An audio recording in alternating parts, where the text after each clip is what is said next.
Okay. Bienvenidos a un nuevo podcast de Road Heroes. El día de hoy estamos con Gastón Duarte. Él es fotógrafo, documentalista y fotoperiodista, además de empresario, ¿no? Se podría decir así. Sí, soy malo para ponerme títulos y etiquetas, pero gracias. Empezamos, nos gustaría saber un poco tu trayectoria, un poco de lo que has hecho, cómo es que llegaste a México, cómo te interesaste por la fotografía y principalmente tus viajes, ¿no? Gracias. Entonces, si te parece, nos gustaría empezar con cómo era tu vida en Montevideo, Uruguay, hace tanto. Sí, me fui de Uruguay en el 2000, imagínate. Y tengo 41 ahora.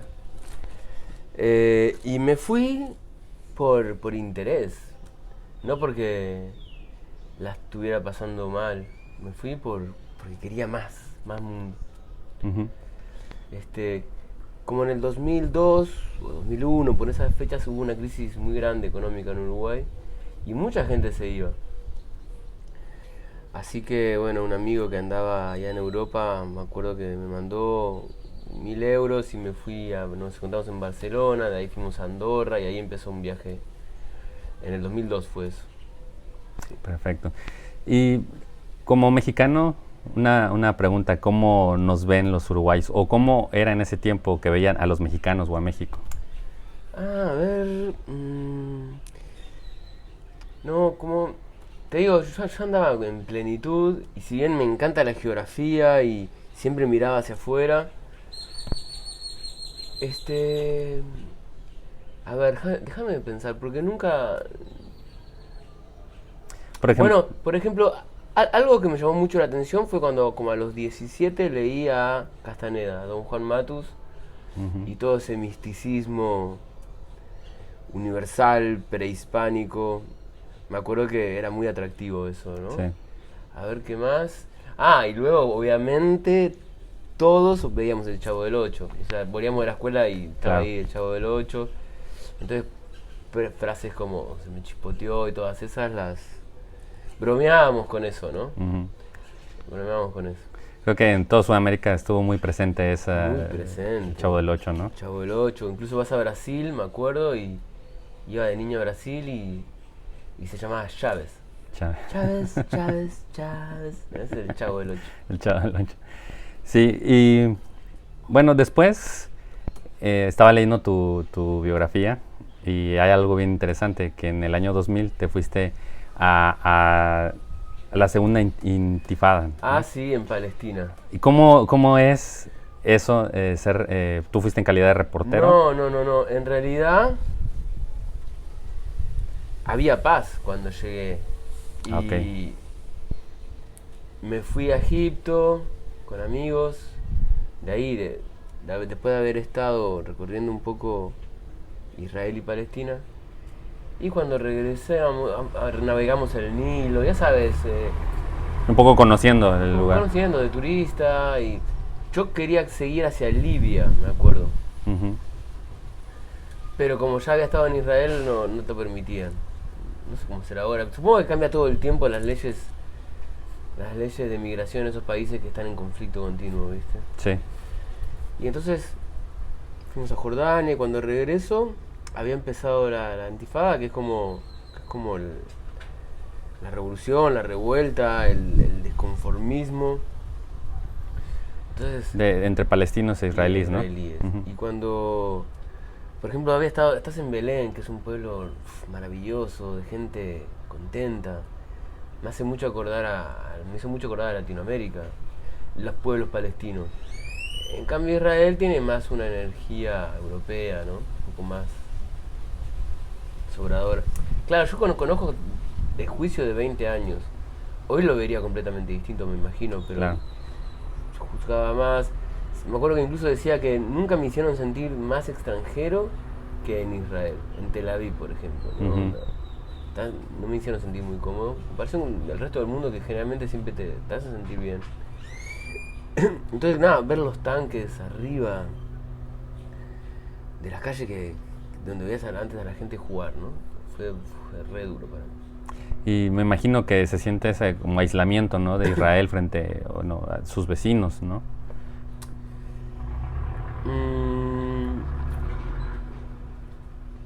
Yo lo que sentí fue una especie de no querer pertenecer, de prepotencia un poco, digamos. Ya. No al revés, de que alienaban a Israel, sino ellos solos queriéndose separar. Ya. Ese fue ese sentimiento. Sentimiento. De repente me acuerdo que estaba en el desierto, en una plantación de mangos en el Mar Muerto. Y yo de repente me ponía, ¿no? El pañuelo palestino. Esto fue antes, cuando todavía había paz. Y los israelíes me decían, está todo bien, sos hermoso, pero ese es el enemigo, ¿viste? O sea, siempre marcando que... Es que claro, según cuentan, hay muchos muertos de los dos bandos, ¿no? Está presente, lamentablemente. Sí. Y bueno, obviamente para el palestino está mucho más presente, que es el que recibe la agresión. Sí, un poco están en desigualdad, ¿no? Están en desigualdad. Sí. Los colonos, ¿no? Avanzando todo el tiempo. Obviamente no te lo muestran los medios así. Ujú. Los medios te muestran que el agresor es Palestina.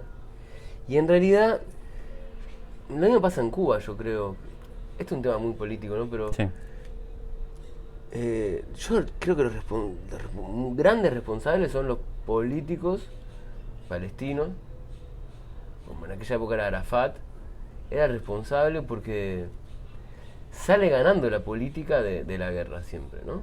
Ujú. Igual que ahora hay un problema en Cuba y los políticos en Cuba dicen el problema es el bloqueo. Pero ellos están en el poder hace 50 años poniendo de excusa el bloqueo, creyéndose más que el resto de la gente en la isla. Cuando yo fui a Cuba 3 veces, perdón que cambio de tema. No, Fui no, a Cuba 3 veces. está bien. La primera vez era re pro revolución, ¿viste? A ver, todavía estaba Castro vivo, a ver si los encuentro y no sé cuánto. Y Acorda, que era el fotógrafo del Che, y Sí. tenía muchas ideas. Y solito empezás a ver cuál es la película en realidad, ¿no? Todo bien, de que todos tienen educación, de que todos tienen salud, pero yo no sé si, o sea, acostumbrado a la libertad, es difícil, es muy difícil, hay que hacer fila para todo. Hay demasiados privilegios que tienen los del Partido Comunista Sí. Y sus familias, ¿no? y sus familias. Y no me refiero a los ministros y a los diputados, en cada barrio el que está ahí en el cuartelito del Partido Comunista es como se cree más y te trata mal, sobre todo a los cubanos. Sí. Entonces, pero es un pueblo tan fuerte, tan solidario, Cuba representa la sonrisa, ¿viste? Hasta la isla tiene forma de sonrisa. A pesar de todas las adversidades, ¿no? Sí. Siempre mantienen ese espíritu de fiesta, de Claro, sonrisa. y tienen África adentro, el sol, y entonces pudieron aguantar eso. Yo no sé si otro pueblo aguantaría tanto, ¿no? Vamos a ver qué va a pasar. Claro. Yo creo que y por ahí más o menos va Venezuela, digo, en ese aspecto de mantener ese espíritu todavía a pesar de las adversidades, ¿no? Venezuela igual, yo estuve en el 2007 y wow, estaba hermoso como estaba Chávez y todavía, me acuerdo que yo quise saber qué estaba pasando con el chavismo, si era de verdad. Ujú. Se escuchaba que era como la nueva Roma, y sí, fui, estaba increíble. Chávez había los barcos alemanes de pesca, él los había cancelado, había promovido la pesca artesanal, a los mineros, a todo el pueblo estaba levantando, ¿no? Conectando con internet. Su frase era Venezuela de todos, que supongo que es la frase del progresismo en casi toda América. Ujú. Y lo único que empezaba a hacer ruido, o sea, se notaba, era que había mucha división, ¿no? Los que estaban de gorrita roja y los otros que estaban en contra de ellos. Sí. Entonces eso ya no está bueno, ¿no? Sí. Y volví en el 2015, que yo quería hacer unos retratos específicos en Venezuela. Estuve en La Guajira, estuve en Maracaibo, no llegué a Caracas. Y wow, no, y la tristeza que pude ver, la tristeza, el bajón, la depresión, literal, depresión, estaba todo abajo. Sí. Más allá de la miseria se habían metido con el alma de la gente, no sé, fue triste. Sí. volver a Venezuela en el 2015. Fue cuando también empezó todo ese éxodo masivo, ¿no? De las personas hacia Colombia, México y otros países, ¿no? Sí, están en todos lados. Ujú. Y qué bueno, le van a hacer mucho bien a donde lleguen, porque es un pueblo que también, que, como dije antes, que viene con el sol. Claro. Es un pueblo solar. Sí. Oye, ¿y cómo después de haber viajado, en este caso a Israel, a Palestina, y después hiciste un viaje a Europa, ¿no? Sí. ¿Cómo es que después decides llegar a México? Ah, bueno, en ese viaje me fui a dedo y en tren desde Turquía hasta Inglaterra. Recorrí toda Europa, los Balcanes, muchos países de Europa, muchos países de Europa. Pero de guacho de 20, ¿no? Y agarrando chambitas así y todavía no era fotógrafo, ¿no? Ah, ok. Nada más sacaba fotos que están buenas. Me acuerdo que mucha gente me escribió, empezaba a existir el email, por lo menos para mí, que soy medio antiguo en todo. Y gente me escribía y me decía, hey, la mejor foto de mi viaje me la sacaste tú. Cosas así, ¿no? Que te empiezan a quedar en el subconsciente. Y estando en Andorra, yo ahí estaba haciendo snowboarding. En Andorra, en 2002. De eso estaba trabajando. Y todo el mundo se iba todo el mundo se iba a Ibiza a hacer temporada de verano y yo dije, no, stop. Vine a México como para conectarme conmigo y con la tierra. O sea, ¿no decidiste ir a Ibiza y de ahí venir a México Sí. en lugar de...? Estaba en la nieve y leí un libro que es On the Road, de Kerouac. Es el libro Beatnik, de los 50, 60. Okay. Es el viaje por la Ruta 66. Así que dije, bueno, vuelo a Nueva York y después de ahí me compro una moto, me atravieso todo Estados Unidos y llego a México. Pero cuando llegas la realidad no fue tan así, entonces volé más bien de Nueva York a San Diego. Ujú. Porque pedían demasiado para comprar una moto, Ya. demasiados papeles y seguros. Ujú. Y yo generalmente ando siempre confiando sin seguro, sin nada, sin bancos. Y bueno, y llegué a dedo, escribí 2 artículos para el periódico, para un periódico en Tijuana. Y bueno, después bajé toda la península de California hasta Los Cabos, hasta San José del Cabo. Wow. ¿Y cómo fue tu primer acercamiento en México, ya estando acá? ¿Cuál fue tu primera impresión? ¿Tu expectativa contra la realidad? Increíble, ¿no? ¿Sí? Increíble. México, desde que llegaste, te das cuenta que es muy fácil vivir en México. Sí. Es muy fácil, es muy abundante. México, lo primero que sentís es que lo que quieras hacer, podés vivir de eso. Así, ¿eh? Y eso no se da en otro país, mucho menos en Uruguay. Entonces, es un país muy abundante. Es la descripción más propia de México, abundancia. ¿Y cómo pasaste de una península a la otra en México? Bueno, eso fue con los años. Ya. Con los años recorrí México varias veces en camper, en camioneta. Después viví en San Miguel Allende 2 o 3 años. Hermoso también. Sí. Yo digo que ahí aprendí a vivir de vacaciones. Con el poder de los cuarzos de San Miguel Allende y entender que de uno mismo va a surgir la productividad y la creatividad. Y luego, bueno, siempre había yo tenido las ganas de venir acá a la selva, brillante. Para mí, obviamente, Los Cabos representa el atardecer, naturalmente, ahí se mete el sol, Sí. y acá el amanecer. Sí, sí. Así que quería venir a vivir este brillo. ¿Cuánto tiempo duraste entre Baja California, San Miguel de Allende, imagino de algunos Y otros bueno, sitios? Desde el 2003, 2004, luego volví a Uruguay, luego 2006 vine aquí, luego estuve de nuevo en Europa, luego 2007, 2008 Los Cabos, de ahí 2008, 9, 10 San Miguel Allende y luego vamos también bastante en el Pacífico, Oaxaca y luego aquí, desde entonces aquí. Es que ya llevas bastantes años. Más de 10 años, Sí, más de sí, 10 sí. años. Y ya para ese entonces ya eras fotógrafo, ya te dedicabas de lleno a eso. Fue progresivo y no fue, yo soy autodidacta, no fue que sabía que me iba a dedicar a eso.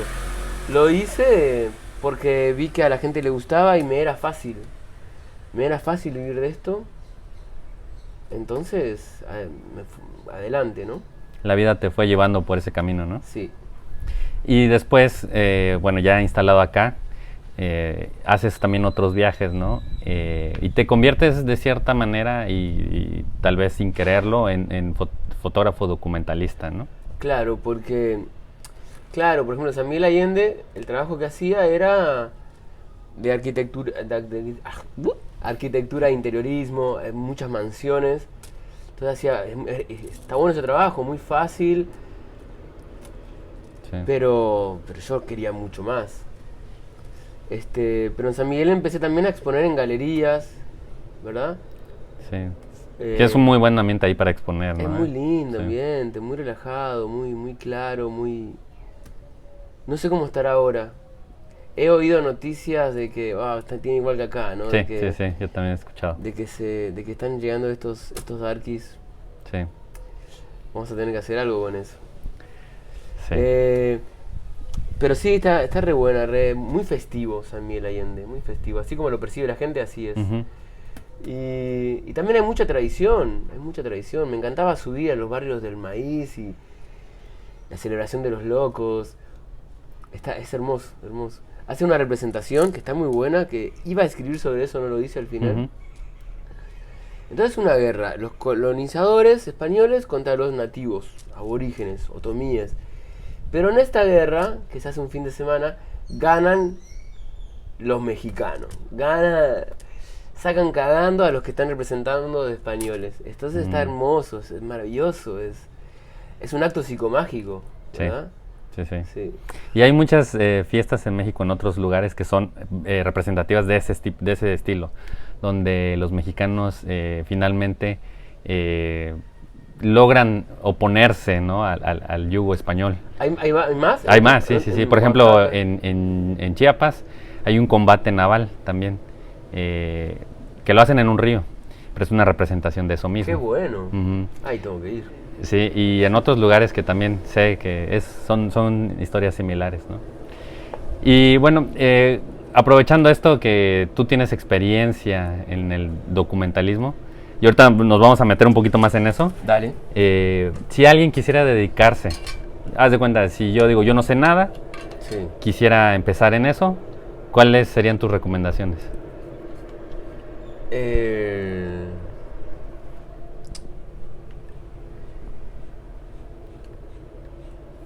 Si están sintiéndolo, que se animen. En realidad, una recomendación no tendría más que... ¿Qué es lo que estás percibiendo? Bueno, pues adelante con eso. Que sí se puede vivir de esto perfectamente y que es muy grato y tal vez el mundo está necesitándolo, ¿verdad? Ujú. Sensibilizarnos con otros pueblos. Sí. ¿Y a qué lugares? Bueno, sé que te interesa mucho la parte de Sudamérica. Sí. Has ido a muchos pueblos y Sí. has hecho muy buenas fotografías de varias poblaciones indígenas en esas zonas. Gracias. ¿Cómo ha sido tu experiencia trabajar con Sí. ellos? Bueno, y mezclándolo un poco con la pregunta anterior, hay demasiada pose todo el tiempo, ¿no? Entonces, en las imágenes, en todo esto en todo lo que vemos todo el tiempo en las pantallas. Ujú. Entonces, está bueno mostrar lo genuino, ¿no? Lo genuino, lo real. Y mis experiencias son increíbles porque recibes tanto cariño, tanta gratitud. Y a mí, Ujú. yo soy una persona muy agradecida, entonces me encanta cuando recibo lo mismo, ¿verdad? Del otro lado, wow, sí, la gente contentísima de estar sintiendo que nos interesamos en ellos. De repente son comunidades bastante aisladas, ¿no? Y que No sé, a veces la gente duda de que tan bien los vayan a recibir, pero en este caso que tú has estado ahí directamente, pues la mayoría de ellos Sí. les alegra saber que la gente les interesa, ¿no? Cómo viven, cómo son, etcétera, ¿no? Y depende de la onda de uno, me imagino. Sí. Obviamente es que hay muchas formas y hay muchas comunidades, pero cuando es tribu, es el cacique el que tiene que dar el sí. Hasta que el cacique no da el sí, no se puede hacer nada. Me pasó una vez que el cacique no estaba y yo pasé por el pueblo y empecé a sacar fotos y se enojaron, se recalentaron. Sí, porque no les habías pedido permiso, ¿no? Claro, le fui pidiendo permiso a gente, pero me decían, ¿y tú quién eres? Y hay que esperar al cacique. Ya. Ujú. Sí, que en esas tribus tienen muy marcada la autoridad, ¿no? Y de ahí nadie se mueve. Sí. ¿Y has tenido otras experiencias con otras comunidades, por ejemplo, en Asia, en Europa, algo así? Sí, en Asia la gente es muy bondadosa, muy buena gente. Igual yo me quedo con América, ¿verdad? Lo siento más propio, los entiendo mejor. Sí. Sí, Estás como en tu tierra, ¿no? Como si estuvieras en Uruguay, toda Latinoamérica. claro, exacto, sí, hay muchos códigos. Incluso yo hace rato que no lo digo, pero generalmente mi casa la contaba, yo qué sé, hasta Lima, Río Janeiro, todo eso era mi tierra, ¿no? Onda gigante. Ujú. Uruguay específicamente es la comida de la mama y eso, pero cualquier lado de Sudamérica me sentía en casa. Sí, Y bueno, y cada vez más van pasando los años y siento que es acá mi casa, ¿verdad? Obvio. sí. Y bueno, ¿alguna experiencia que hayas tenido, no decirlo desagradable, pero a lo mejor no tan buena, tratando de hacer tu trabajo? A ver, lo que pasa es que no retengo mucho las experiencias negativas. Entonces tendría que ir a archivos ahora y puedo pasar un rato, Ver tus fotos a lo mejor o cosas ver así, ¿no? fotos, sí. No tengo ninguna así. Ah, bueno, sí. Por ejemplo, en una isla que está al lado de Bali, yo iba a venir en la moto y esto estamos hablando de 2017, Ujú. julio, luna llena. Este, de repente frené porque había muy buenas olas, una playa increíble, se llamaba la playa Maui. Y estaba ahí, le pregunto a la gente, había gente como trabajando el arroz, ¿verdad? Ujú. Cosechando arroz. Y le pregunto, ¿todo bien si me estaciono acá unos días? Me decían, sí, acá es todo perfecto. Bueno, voy y aproveché a aprovechar las olas y para mí, y escribir y descansar. Pero entonces esa playa tenía un cuidador. Una noche el cuidador, que era buena onda, me dice, bueno, disculpa, me tengo que ir con mi esposa. Le digo, no te preocupes, todo bien. Ujú. Pero me pidió disculpas de una forma que después lo pienso, "Ah, ya sé por qué me pidió perdón".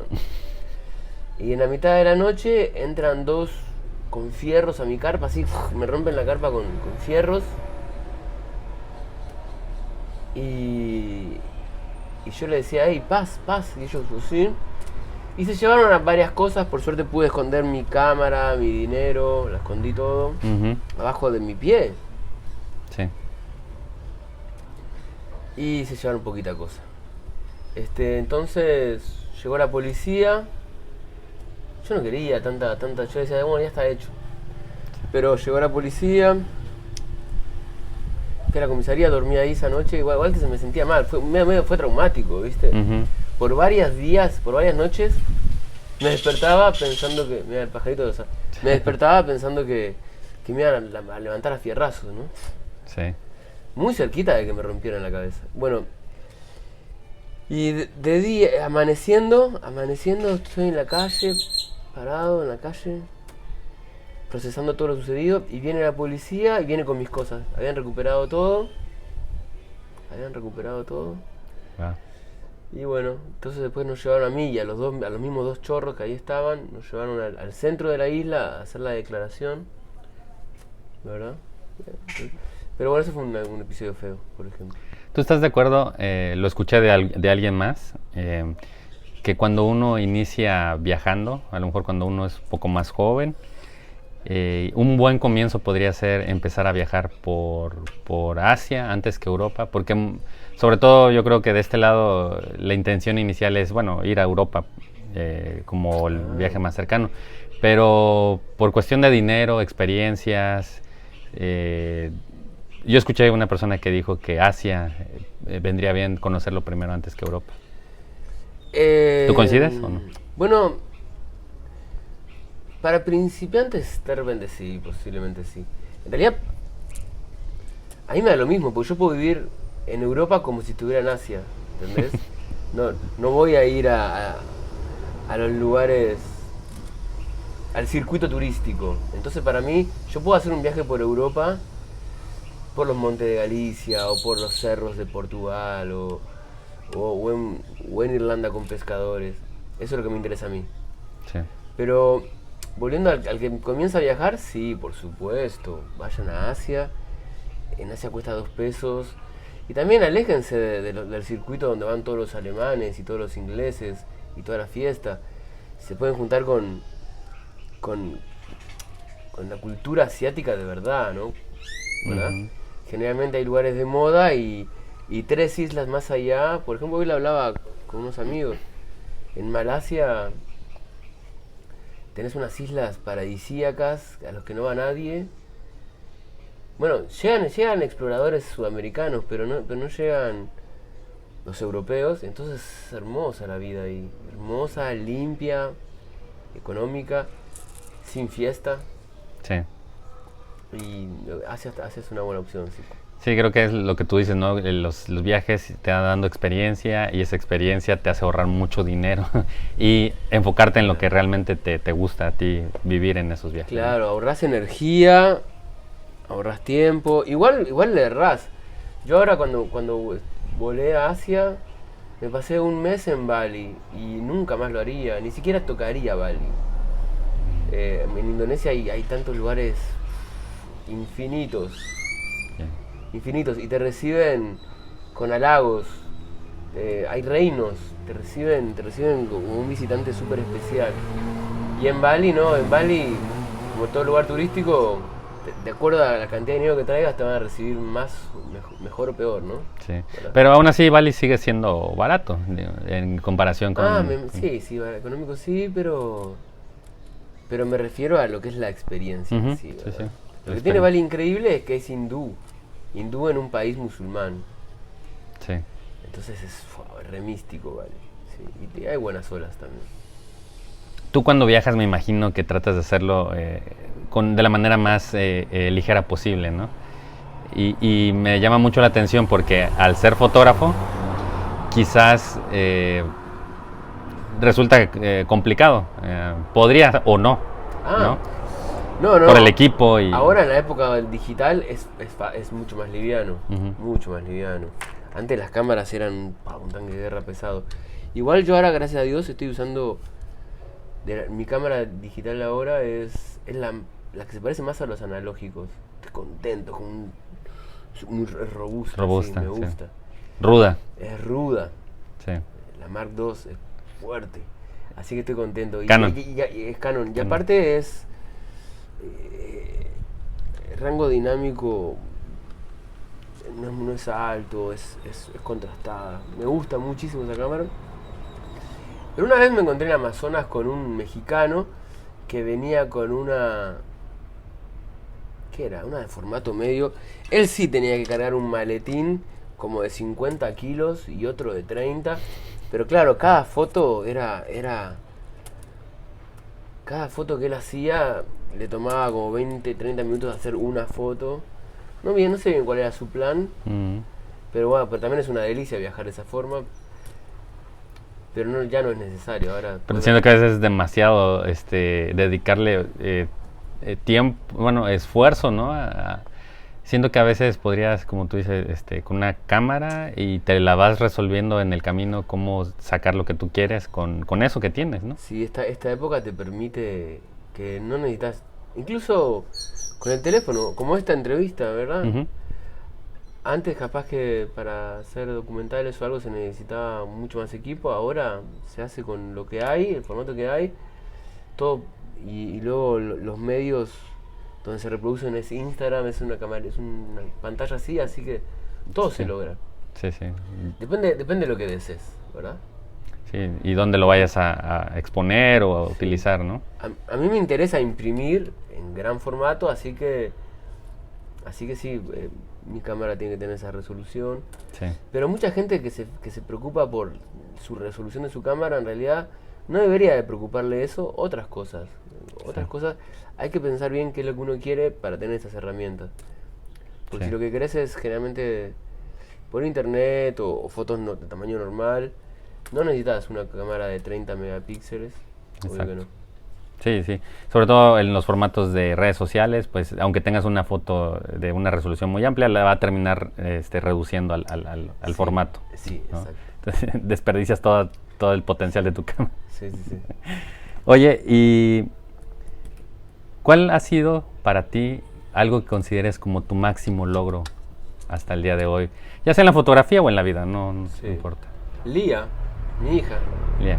Que por cierto, hay algo bien interesante de tu hija, ¿no? Que nació en las faldas del volcán Citlaltépetl. Ah, sí, nació en Veracruz. La concebimos aquí, pero como este era un lugar muy intenso, intensidades cruzadas, eh, le propuse a la mamá que vaya para allá, que desde allá es, y más serena, más serenidades.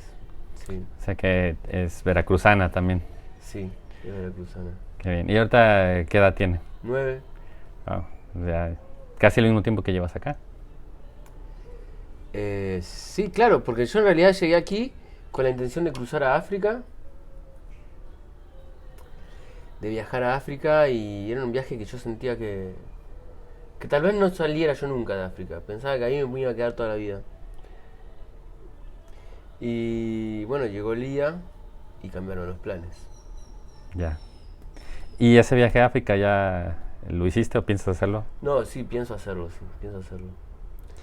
Obviamente, antes de la cuarentena, justo el siguiente viaje iba a ser Sicilia, Marruecos, Argelia, Senegal, Cerdeña, también un poco en Italia y un poco de eso. Ujú. Al final no fue, pero ahí anda, ahí anda.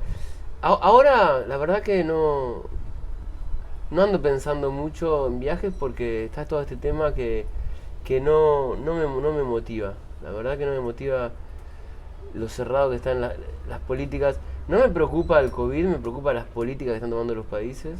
Sí, Pero sí ando con un proyecto ahora muy grande, capaz es el proyecto más grande de mi vida,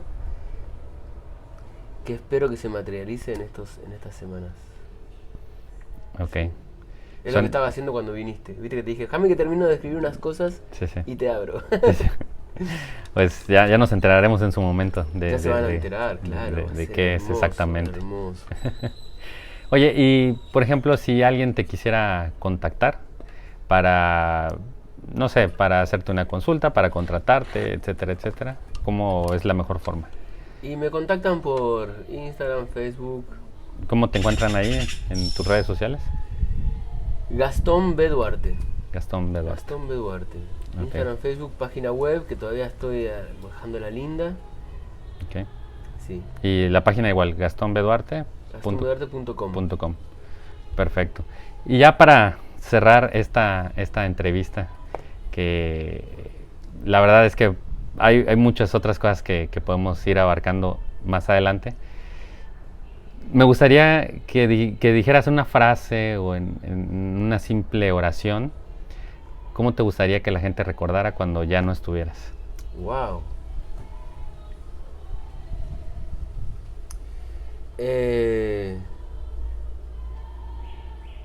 Me parece que es lo que están diciendo ya, ¿no? Que es vivió como quiso, Ujú. ¿verdad? Sí, como quiso vivir, sí. Hizo Ah, lo que hizo, lo que deseó. Sí. Me parece genial porque creo que reflejas eso justamente, que es tu estilo de vida y la vives como quieres. Gracias, gracias. Pues bueno, te agradezco muchísimo el haber dado estos minutos para que podamos conocer un poco más de ti, de tu trayectoria y del tipo de fotografías y cómo llegaste hasta ahí. Espero que también a ti te haya gustado. Sí, claro, feliz de este rato, muy feliz. Y bueno, esperamos que también a ustedes les haya gustado, hayan aprendido algo y nos vemos en la próxima entrevista de Road Heroes. Maestro, gracias. No. Road Heroes. Road Heroes, sí. Muy bueno, muy buen nombre. Sí. Placer. Bye.